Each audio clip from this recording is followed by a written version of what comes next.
Never have I ever. Have you played that game? I wonder if you're playing that game while you're in this quarantine and stuck at home. I love watching celebrities do it on the talk shows. Jimmy Fallon. I love watching Ellen ask people, never did you ever? It's just a hilarious time for me. There's some things about never did I ever though that aren't really funny.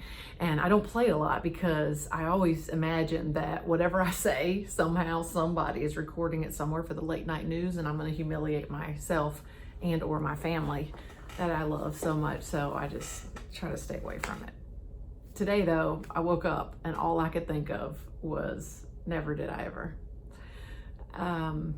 So at the risk of disclosing more than I should or need to or whatever, I just wondered if you might be curious about what I might say in some of those games. Never did I ever think that I'd be doing this.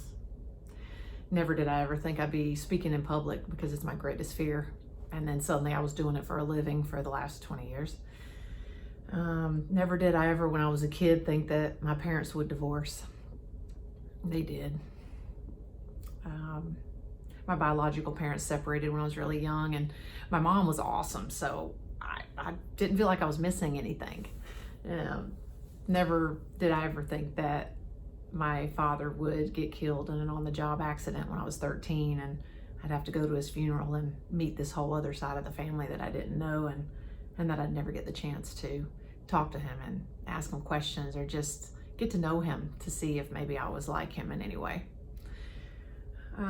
Never did I ever think that I would actually meet Dean Smith. I did in New Jersey. It was one of the greatest moments of my life. Never did I ever think that I would get that diploma, that degree from UNC Chapel Hill, and I did. When I left for my career, never did I ever think that my best friend would commit suicide by shooting herself after we had just had a wonderful trip together about a month before in Washington, D.C.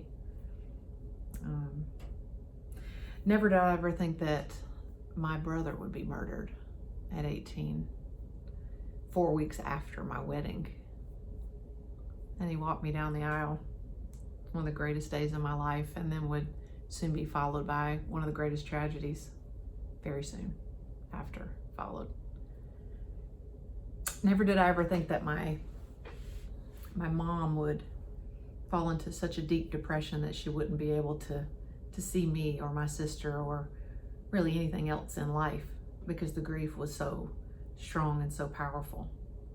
She had been such a strong, vivacious woman my whole life. I never, ever did I ever think that she would be any different.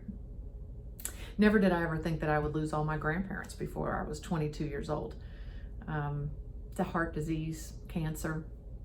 Never did I ever think that I would hold my grandma's hand and that I would just watch her wither away from that before I graduated from college. So she wasn't going to see her first grandchild graduate from college. That was kind of a bummer. Never did I ever think that I'd be the victim of domestic violence as a young person in my early 20s. With a boyfriend in college that came over to my apartment and brought a gun and locked my car in and came inside and proceeded to tear things up, including me. I never thought I'd be laying on the floor and suffering, damage to my ribs from someone's boots. That's real. Never did I ever think that would be me. No. Never did I ever think that my dad would disappear. My stepfather, very successful businessman, very well known in the community.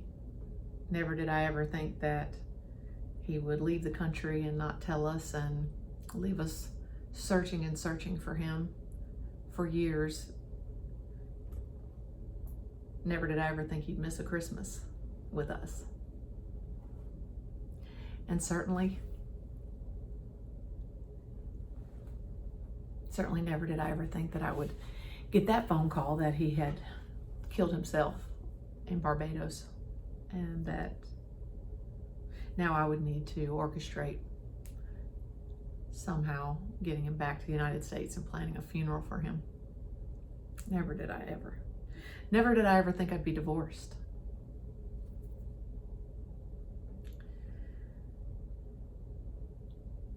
Bad things do happen to good people.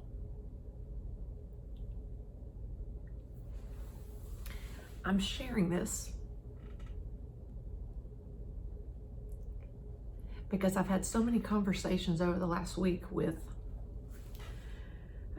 colleagues, clients, employees of some of your businesses that are hurting, that are dealing with the suicide of a family member because of this coronavirus, dealing with the death of someone that got the virus, dealing with the loss for children that are losing parents, dealing with the sadness and loneliness and depression that has set in, and they're crawling under a rock and thinking, oh, I'm not going to be able to pay my bills, and what if I can't get my job back? What if all these things that I've built all my life are just going to go away? Never did I ever think that this would happen.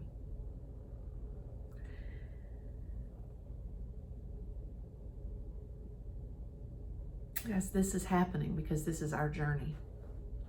And I never thought I could survive any of those things. Just the few that I mentioned that were tragedies that popped up along my journey. But I did. It's your journey. This is when you realize what you're made of. One of the toughest lessons I learned is that you can't do it alone. You can't just stay together and think, oh, I'll just reach way down deep into that well again and pull something out, pull something off.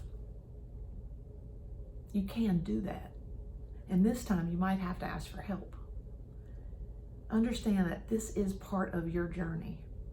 Simon Sinek, one of the greatest thought leaders, in my opinion, of our time, talks about this infinite game. We're all still playing. The world didn't stop turning when my brother died, when my best friend died, when my father disappeared, when he died, when my mom was here physically but wasn't here mentally. Nothing stopped going. I didn't stop going. You can't stop going. You got to get up and battle through, and you see how it is just building and strengthening the fiber of your being. You're going through something because you were designed to help other people get through it. That's the way I've always looked at this. When people come up and say a divorce, suicide, abuse, murder, never did I ever think that my brother's murder decades ago would not be solved. It hasn't. It's open-ended. Never did I ever think that someone could come into my family and impact them in a way that would cause me to lose my whole family as I knew it. It happened. Things are still happening, and they'll continue to happen.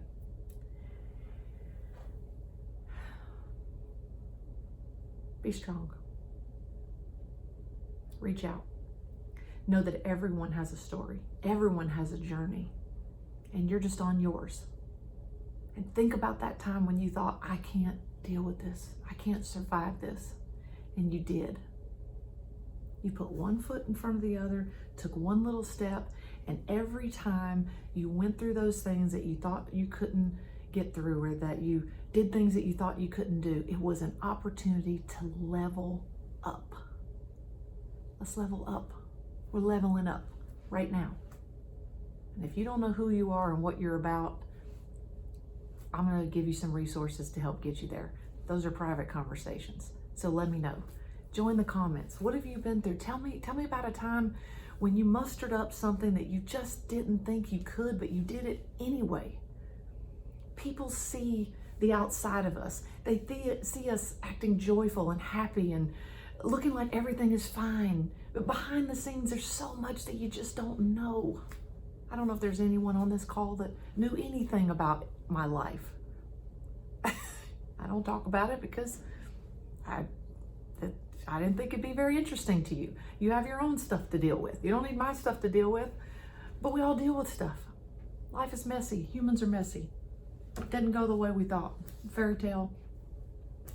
I think the fairy tale becomes real when you become accepting of all that you can't control and suddenly begin to realize that you are made for more. You're made for something that all of these things happening are growing you to be. You're just becoming more and more and more of who you already were, who you already are. It's just an infinite growth. It's ongoing. Don't give up. Level up. I love you. Keep the fight. Let me know if you need me.